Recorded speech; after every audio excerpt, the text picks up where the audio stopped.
All right, friends, so here's a video to help you as you are working on your homework and you are reviewing and practicing your division with decimals.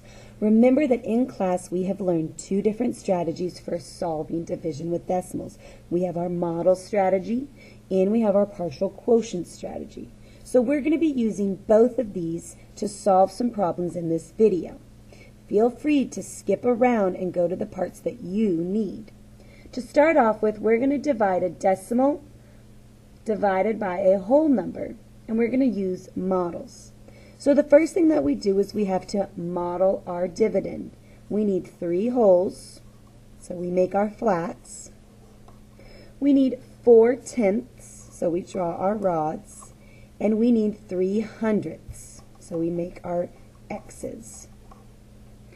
So step 1 is always model your dividend. Now, because we're dividing by a whole number, we know that this whole number represents the groups that we're going to be dividing our number into. So there are 7 groups.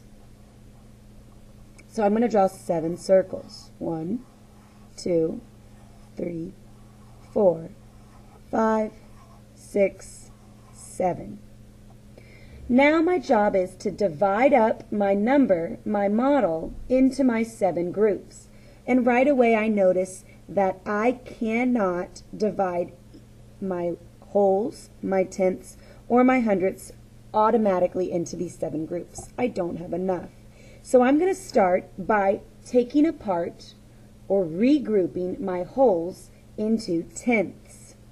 So I'm going to break apart my first whole, and I know that there are 10 tenths in a whole. So I'm going to go ahead and give myself 10. 1, 2, 3, 4, 5, 6, 7, 8, 9, 10. All right, now I'm going to go ahead and break up my second whole into 10 more tenths. 1, 2, 3, 4, 5, 6, 7, 8, 9, 10. And now I'm going to break up my last whole into 10 tenths. 1, 2, 3, 4, 5, 6, 7, 8, 9, 10. All right, so I now have 10, 20, 30, 31, 32, 33, 34.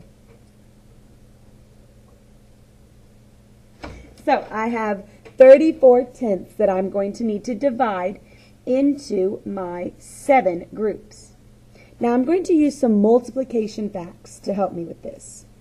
I know that 7 times, well, there's nothing that I can multiply 7 times to get 34, but I do know that if I multiply 7 times 4, I can get 28. And so I'm going to start out by putting 4 tenths into each of my groups. So I've got 1, 2, 3, 4, and that takes care of those. 1, 2, 3, 4.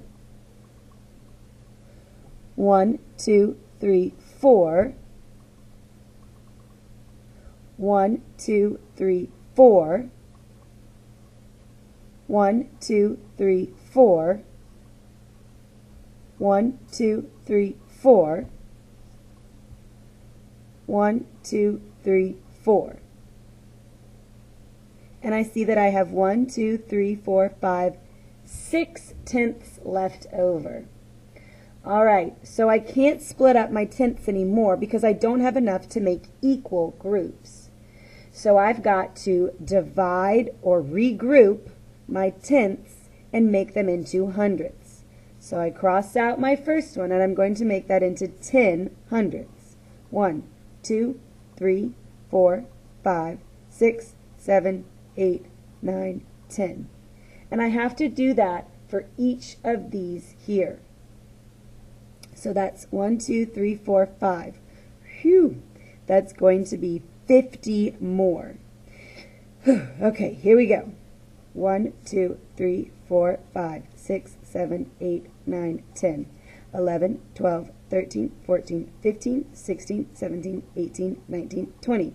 21, 22, 23, 24, 25, 26, 27, 28, 29, 30, 31, 32, 33, 34, 35, 36, 37, 38, 39, 40. 41, 42, 43, 44, 45, 46, 47, 48, 49, 50. All right, so I have now broken up my tenths into hundredths. And I know that I have 50, 60, 61, 62, 63. I have 63 hundredths. And I have to take these 63 hundredths and divide them into my 7 groups. Well, if I use my multiplication facts, I know that 7 times 9 equals 63. So I'm going to put 9 hundredths in each of my groups. 1, 2, 3, 4, 5, 6, 7, 8, 9. Takes care of those. 1, 2, 3, 4, 5, 6, 7, 8, 9. Takes care of those. 1, 2, 3, 4, 5, 6, 7, 8, 9. Takes care of those. 1, 2, 3, 4, 5, 6, 7, 8, 9. Takes care of those. 1, 2, 3, 4, 5, 6, 7, 8, 9. Takes care of those. 1, 2, 3, 4, 5, 6, 7, 8, 9. And 1, 2, 3, 4, 5, 6, 7, 8, 9. All right.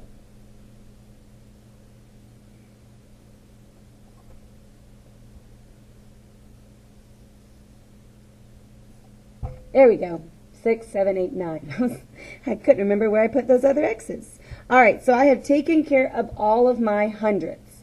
I have split them up into my 7 groups. Now, to find my answer, I just look at one group and I figure out what models I have in there. Well, I can see that I don't have any wholes. I have 1, 2, 3, 4 tenths. And I have 9 hundredths. So my answer, 3 and 43 hundredths divided by 7 equals 49 hundredths.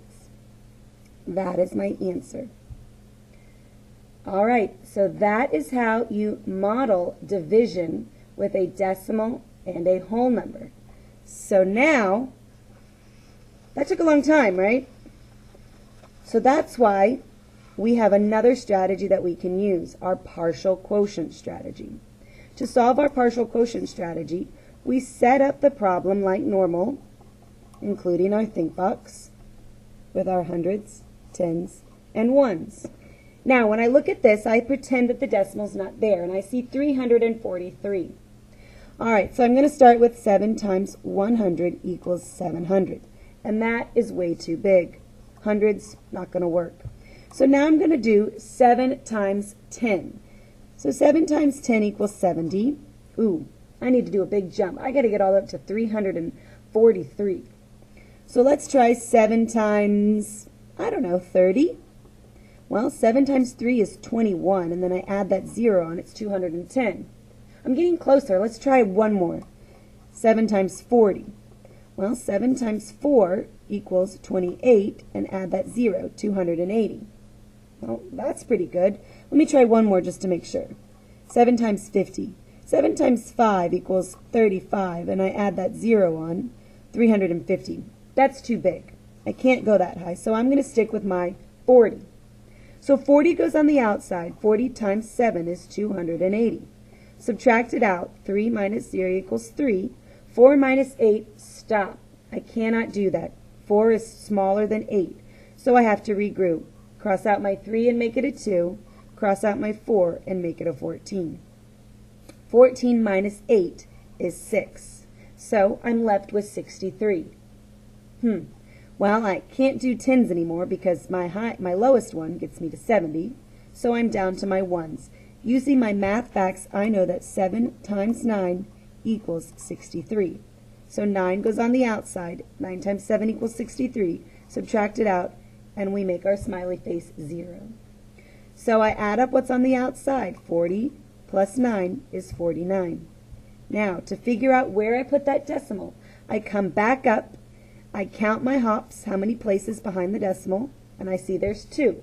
So I put my 2 hops in, 1, 2, and I get the answer 0 and 49 hundredths. Whoa, that was a whole lot quicker. So this is the strategy that we're shooting for.